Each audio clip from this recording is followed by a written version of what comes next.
जय हिंद दोस्तों, उम्मीद है आप सभी ठीक होंगे। मैं भी ठीक हूँ। बड़े खास मुद्दे पर आज का वीडियो, उम्मीद है आपको पसंद आएगा। आप लाइक शेयर सब्सक्राइब भी करेंगे और कमेंट करके अपनी राय भी आप दे सकते हैं।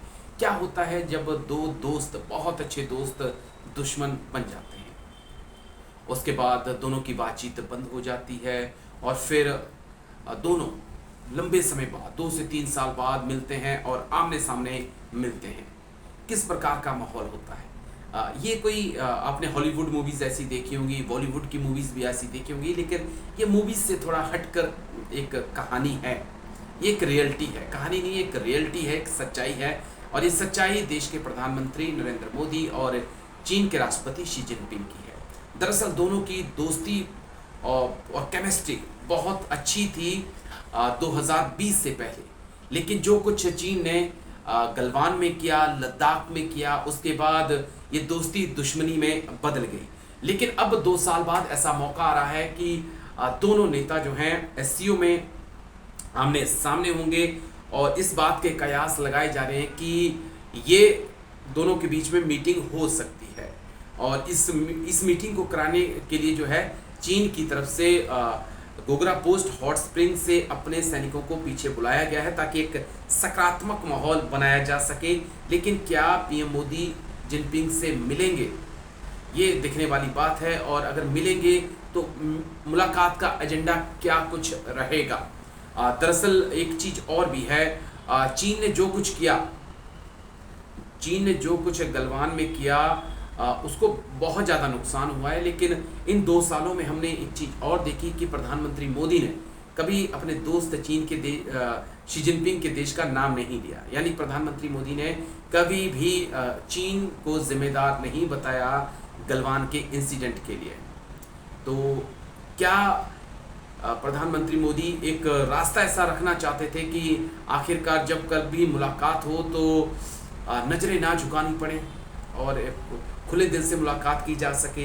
ये बात की बात है। लेकिन पहले आपको दोनों प्रधानमंत्री मोदी और शी जिनपिंग की दोस्ती की मिसालें बता दूं आपको। ये आपके लिए जानना बहुत ज़रूरी है। फिलहाल 75 सालों में प्रधानमंत्री मोदी ही एक ऐसे नेता हैं जो सबसे ज़्यादा चीन गए हैं। मैंने पूरा डाटा खंगाला तो मुझे मिलता है कि पंडित जवाहरलाल नेहरू जी एक बार गए, लाल बहादुर शास्त्री जी एक बार भी चीन नहीं गए, इंदिरा गांधी जी एक बार भी चीन नहीं गई, मोरारजी देसाई जी एक बार भी चीन नहीं गए, राजीव गांधी एक बार चीन गए, नरसिम्हा राव एक बार चीन गए, देवगौड़ा एक बार भी चीन नहीं गए, गुजराल जी एक बार भी चीन नहीं गए, अटल बिहारी वाजपेयी जिनका मेरे दिल में बहुत ज़्यादा सम्मान है वो एक बार चीन गए, मनमोहन सिंह 2 बार चीन गए और प्रधानमंत्री मोदी की दोस्ती को आप यहाँ से समझ सकते हैं कि आज पीएम वो 5 बार चीन का दौरा कर चुके हैं और आज सीएम 4 बार वो चीन का दौरा कर चुके हैं। यानी कि 9 बार जो है प्रधानमंत्री मोदी चाइना जा चुके हैं। यहीं से आप समझ सकते हैं कि प्रधानमंत्री मोदी की और चीन की दोस्ती कितनी अहम और कितनी खास मानी जाती है। भाई अगर बात शी जिनपिंग की करें तो शी जिनपिंग जो है वो भी 2 बार 2014 में 2019 में भारत आ चुके हैं प्रधानमंत्री मोदी से मिलने के लिए। और जब गुजरात की वो तस्वीरें देखेंगे आप तो आपको याद आएगा कि कितनी अच्छी केमिस्ट्री थी। इंडियन और चाइना का मीडिया भरा पड़ा था कि देखिए 2 एशिया के सबसे शक्तिशाली देशों के प्रधान नेताओं के बीच में कितनी अच्छी केमिस्ट्री है। लेकिन इस केमिस्ट्री की पोल कब खुल गई? जब 15 जून 2020 को गलवान में एक चीन ने पीठ में छुरा घोंप दिया और अतिक्रमण उसने करके रखा था। वहाँ पे 20 हमारे जवान शहीद हो गए और कई हमारे जवान जो हैं वहाँ पर घायल भी हुए। बदले में हमने उनसे 45 के आसपास जवान जो है मार गए। लेकिन अब बात एससीओ मीटिंग की, तो आप 2 साल बाद प्रधानमंत्री मोदी और शी जिनपिंग एक ही प्लेटफॉर्म पे होंगे, आमने सामने होंगे और देखना ये होगा कि क्या प्रधानमंत्री मोदी और शी जिनपिंग की मुलाकात होगी।